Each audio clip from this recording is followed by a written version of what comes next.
Is Infiniti worth buying anymore? The luxury division of Nissan has been around since around the same time Lexus launched. I think Infiniti actually beat them out to the market by a few months back in 1989. As history has proven, Lexus has been the far more successful luxury brand out of Japan. And you can say Toyota has been the far more successful mainstream brand over Nissan as well. But check out the headlines going on right now.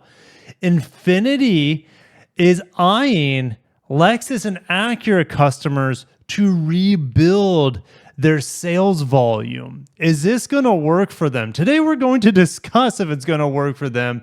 And I'm going to go down the spreadsheet model by model. I'm going to talk about the glory years to an extent. And at the end, I'll be able to tell you if I'm feeling rosy about Infiniti or if it's the doom and gloom that most of us are fearing. All right, grab your snacks and drinks, buckle in. And is Infiniti worth it to buy as a luxury brand here in 2024 and beyond? Automotive News sat down with the new group vice president. I think the last one might have been like Payman Kargar. He was there for a few years and then he dipped out. So Craig Keyes is the new guy in charge to steer Infiniti into a successful future. Now, let's first go down the sales, guys. The sales here says a lot. And I wouldn't say Infiniti, even though they're introduced around 1989, I wouldn't say they hit their stride until about 2003. Look at this big jump in sales. What happened in 2003? Well, there's this one vehicle called the G35. It first released in 2003. It was even called Motor Trend's Car of the Year, and it was on the top 10 car and driver list. Could you imagine a modern Infiniti car of the year? But can you imagine them on a top 10 list on anything? That's how far removed. Guys, it's been 2 decades since the height or the beginning of the height of Infiniti here in North America. Things hit a lull, right? We had the financial crisis that put a dent in everyone. And then we had Carlos Ghosn step in and run the Renault Mitsubishi Nissan Alliance, and volume took off. Now, I'm not saying the glory years for Infiniti was 2016, 17, or 18, or 19. They're surely better then as they were now, as we dipped all the way down to 46,000 sales. But in the mid-2010s, we had huge volume. And there's a lot of fleet going on, a lot of cheap leasing going on. It was volume, but it was not sustainable as a brand, and they fell flat on their face with any adversity. The sacking of Carlos Ghosn happened in 2018. The brand volume went down immediately. In 2020, pandemic struck. They'll never be able to recover to the 2000s volume or the 2010s volume. But in 2024, they are hoping to hit an additional 10%. So what's 10%? So an extra 7,000 units here. So they're hoping to get past 70,000 units in 2024 for the luxury brand of Nissan. Can they do it? Probably, but is it going to be enough for the dealers to stay profitable? Probably not. And they don't even compete that well against like Genesis. And Genesis is selling more cars than Infiniti now. And they're a new kid on the block, but they offer better vehicles for the money and better powertrains, I could keep going. They're just a better brand overall with more compelling product. But I'm not going to compare them to Genesis too much today, because Craig Keyes says, hey, we want to take a bite out of Lexus and Acura. We want to bring their customers over. So it's just like hungry hippos. They're just fighting over the marbles, right? They want to bring in other customers. How do you do that? Well, you do that with excellent product, and we'll talk about their product today. But you also do it potentially with better deals. And, you know, if you cheapen your product enough, you're going to get some people to move over. But at what point does it cheapen the brand image so much that it's no longer considered a luxury brand? And not because the cars aren't luxury, but because they don't hold their value like a luxury car, or they just don't seem worth that money. So we'll talk about that more later on. So Mr. Keys says he has a cure for the decline of the brand. I'd like to know what that cure is. So let's keep reading. He wants to grow sales by 10%, not by the end of 2024, but for fiscal year that ends 2025. Okay, that's still within 3 months of each other. So he's still hoping to sell about 70,000 units or so within 12 months anyways. Much of that growth will be powered by a product overhaul that will deliver 4 new or redesigned models, including 2 electric vehicles. But guys, that growth, that 10% growth is supposed to happen before any of these models, well, I'm not going to say any, before all but one of those models comes down the hatch. There's only one new model coming down the hatch between now and the end of fiscal year 2024, which is March 31st, 2025. That's the new QX80. And that's going to be it's good to have that vehicle, but they are seeming to put too much on its back. They're overburdening the importance of the QX80, but they almost have to. They need to try to hit home runs at this point because the brand has been sinking for 5 years. They have no hybrids, well, anymore. They used to have hybrids, M hybrids, or the M sedan hybrid, rest in peace, which then got changed into the Q70. Also known as the Nissan Fuga in Japan. And the G models live on as the Skyline as well as the Q models, but they just aren't as good as what they used to be. Anyways, there's no hybrids on the Gs or the Qs anymore, or the Ms, since the Ms and Gs don't exist anymore. But there are no hybrids even on their crossovers, and that's hurting them as well. It's hurting Acura too. But they're saying over the past 5 years, 2 brands have been peeling away at our market share, referring to Lexus and Acura.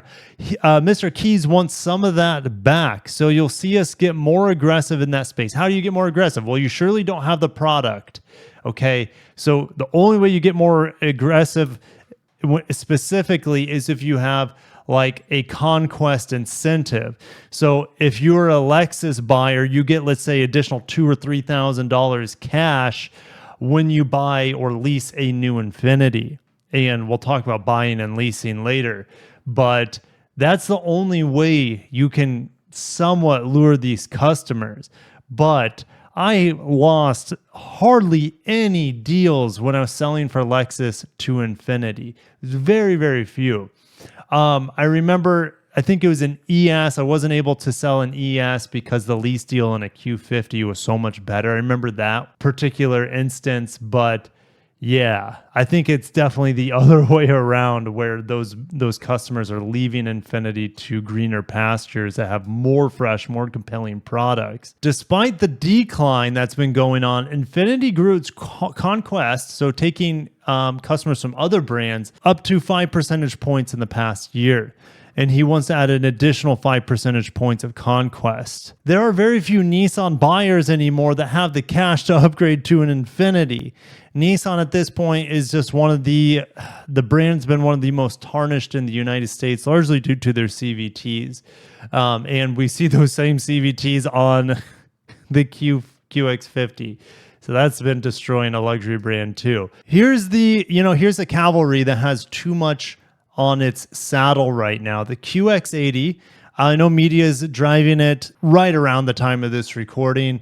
I haven't been invited to Infiniti product reveals quite yet. And in fact, there hasn't been a whole lot since I have been full-time on this channel, with such a small product mix in their own lineup, but also the lack of refreshes and redesigns has been a lack of media events for people like me.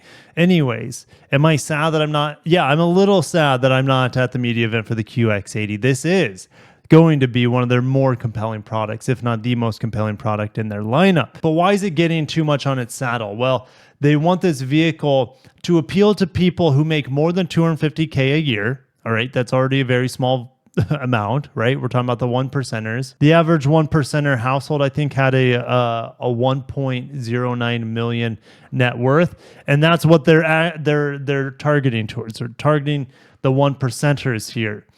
I don't know how many one percenters, regardless how good the product is, when you get to that echelon, you want to be seen in a brand that has cojones, a brand that has much respect.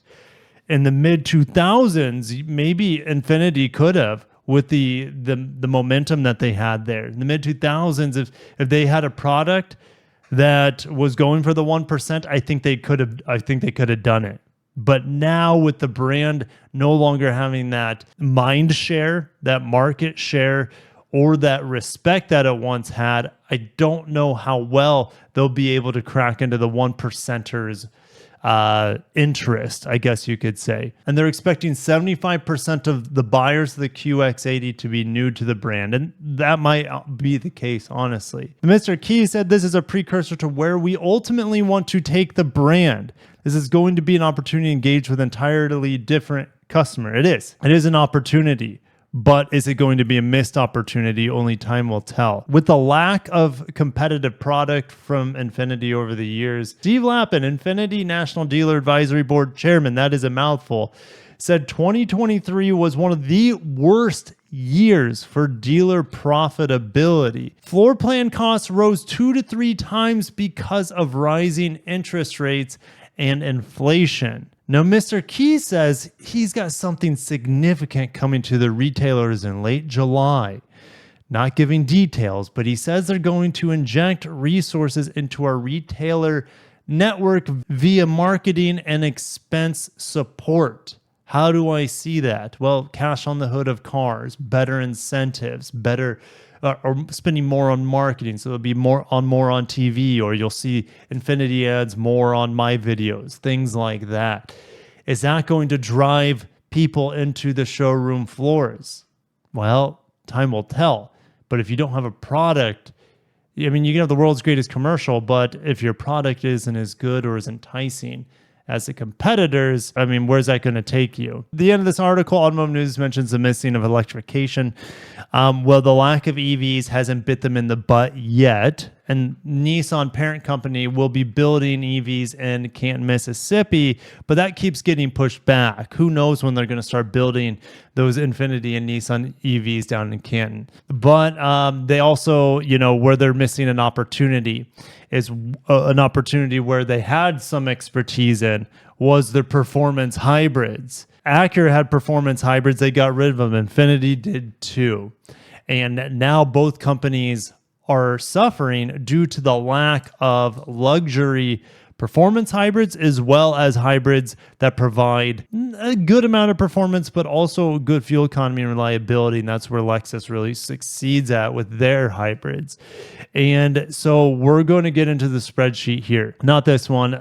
This one talking about how Infiniti, and we're going to zoom in because it's really small, how Infiniti stacks up against Lexus, and if I can even recommend any Infiniti models over the equivalent Lexus.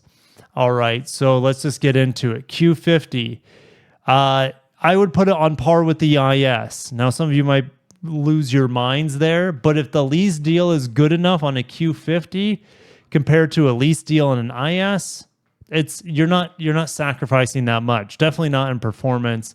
And I think the Q50 is a very gorgeous sedan, even though it's old as hell. Lexus definitely has a lot more brand prestige than Infiniti at that point, and that goes for something for sure.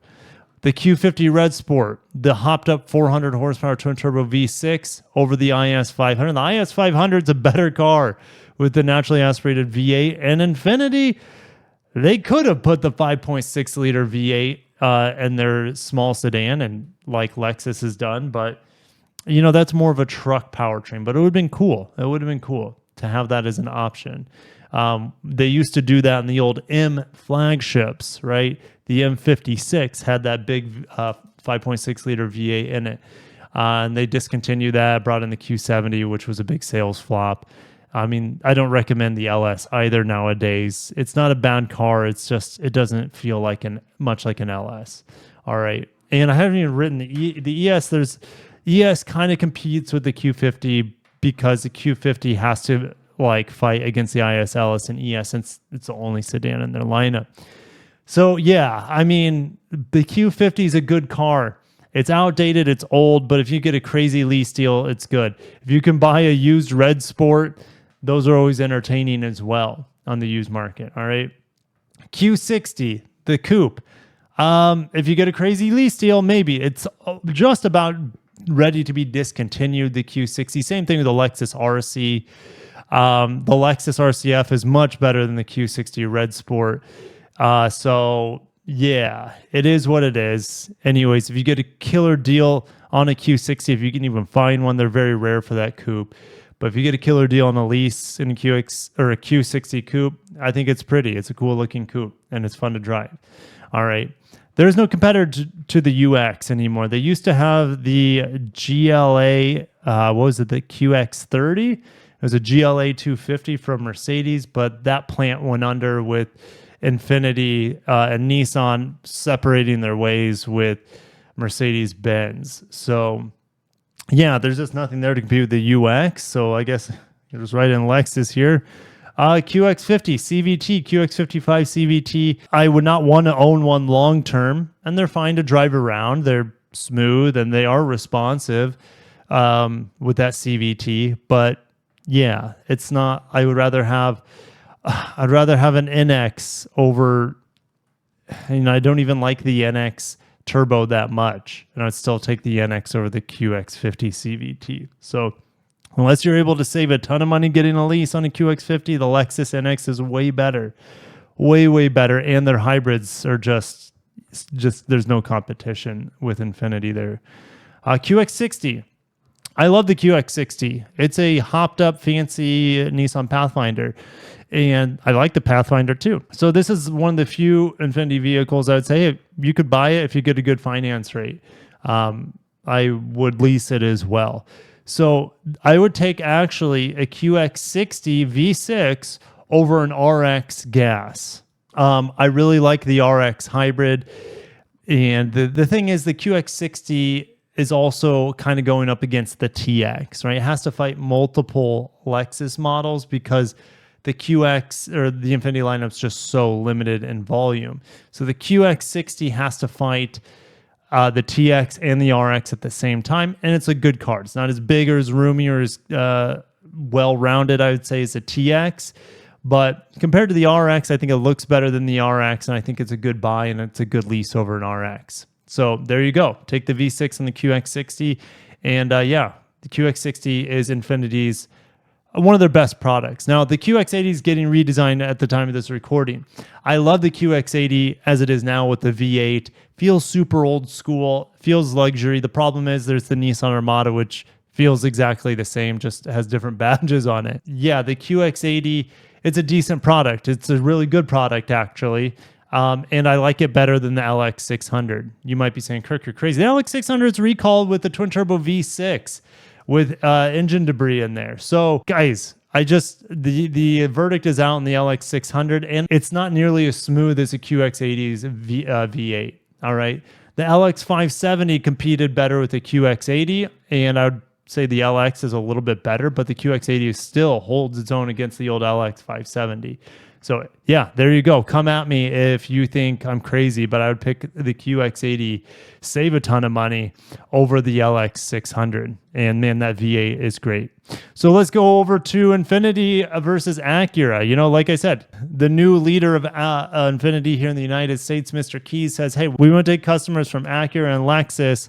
They have a snowball shot in hell against Lexus. But how does it stack up against Acura? The TLX and the Q50 compete well, all right? So if you get a good lease deal on the Q50, go for it. The TLX sales are in the dumpster right now, partially due to production issues going on with Acura and Honda. But Q50 Red Sport versus a Type S for the TLX. The TLX is a better car in the Type S than the Red Sport, in my opinion.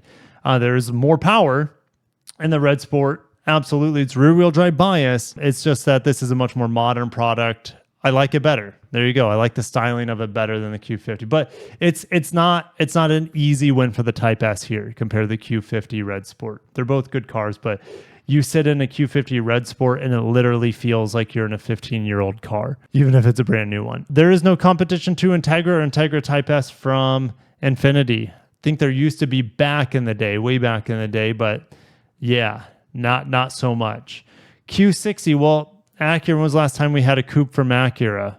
That's not the NSX. Was it the CL? Am I losing my mind? There might be something I'm missing, but it could have been a CL, which is just crazy because Honda had so many coupes. All right, you had the Roadster S2000, you had Civic Accord coupes. Those are all gone. Honda doesn't have any coupes anymore. All right, and here's a coupe from Infiniti. All right, ADX is coming for Acura, and there's no longer the QX30, so Acura is going to win there once that vehicle comes out. QX50 versus the RDX. RDX is a way better car, so unless you get a bargain basement lease deal again on the Infiniti, I just can't recommend it. I would never buy to own any Nissan or Infiniti product, to be honest, with the CVT in there. Okay, RDX has a great 10-speed auto. Now to the QX60, the best Infiniti probably. It's dead even with the MDX, even with the new MDX refresh. It's dead even. All right. What about the Type S? Well, there's no competition to the Type S. Acura or Infiniti doesn't have a performance. They don't have a red sport of the QX60, and it's a darn shame. So there you go. Acura has an easy win there. MDX has to fight the QX80 as well. Now, the MDX, yes, has super handling, all-wheel drive. It's not body on frame. It's not big, boxy, and feels like a tank. So, yeah, I would take a QX80 with the V8 over the MDX. But I would probably take the Type S over the QX80. So it competes well enough. So if you need just something huge, old school feeling, body on frame, QX80 still holds its own against the MDX. ZDX, so it's electric. There's just no competition there from Infiniti since there is no electric Infiniti. Also, there's no electric Infiniti to compete against the RZ. I would take, here's something. I didn't want to do any Acura or Lexus competition here, but would I take an RZ over the Acura ZDX? It comes down to lease deals. If I get a better lease deal on either of them, I'm going to go with that one. So at least the ZDX or the RZ here is built in Japan by Toyota and Lexus employees. Or the Acura or the ZDX. The ZDX is not a bad car. I liked it. It's good. It's a good product. It's not really an Acura. It's Acura styling, but nothing else Acura about it. That's all I have to say about Infiniti. Unless you can get a screaming lease deal, it's not a brand I can recommend. It's a bit heart-wrenching for me because I want them to do well, and they've had some really good products throughout their history. It's just that ever since I started this channel, especially when I went full-time, I just haven't had a lot of good news to share with Infiniti. Nissan's up and down, and that's fine. They're the mainstream brand that gets most of the profits. But since Nissan hasn't been that profitable, they can't pour more or hardly any money into their luxury division to set them apart, to make them feel special. And you could say, watch my video yesterday. Toyota has oodles of cash on hand to separate Lexus, to make Lexus just absolutely unstoppable. But that doesn't stop them from being cheap as hell and just share all their platforms with Toyota for the most part, all their powertrains with Toyota, be lazy with Lexus. And they're still just absolutely killing it with sales. All right. So Infiniti just hasn't been as successful as being a little bit lazy like Lexus with their luxury division for tons of different reasons. It's just that the baseline for Toyota models has a ton of respect and tons of success. So therefore, making a fancier Toyota, you could call it, as a Lexus, giving it all the bells and whistles and more sound deadening materials, better suspensions, all that stuff. It works well for Lexus. That's not working well for Infiniti. So it's heartbreaking, but I don't know how much longer they're going to be around.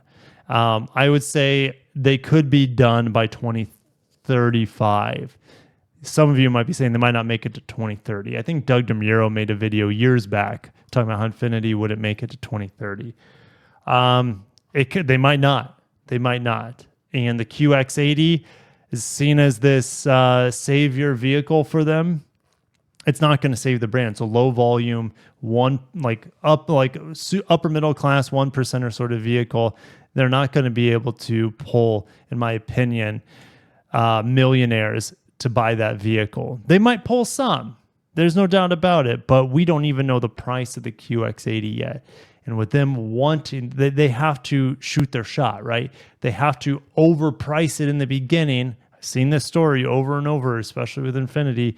High price tags, no one will bite on it, and then they have to subsidize it, which kills residual value. It kills the prestige of the brand. I'll see you guys down below. Is Infiniti worth buying? And the answer is no, unless it's a QX60 or QX80. Are they worth leasing? Only if it's significantly less compared to the competition. I'll see you guys down below with your comments. Let me know if you want to see more of these videos, if X brand is worth buying anymore. I'll catch you in the next one, and make sure you subscribe for more. Peace out.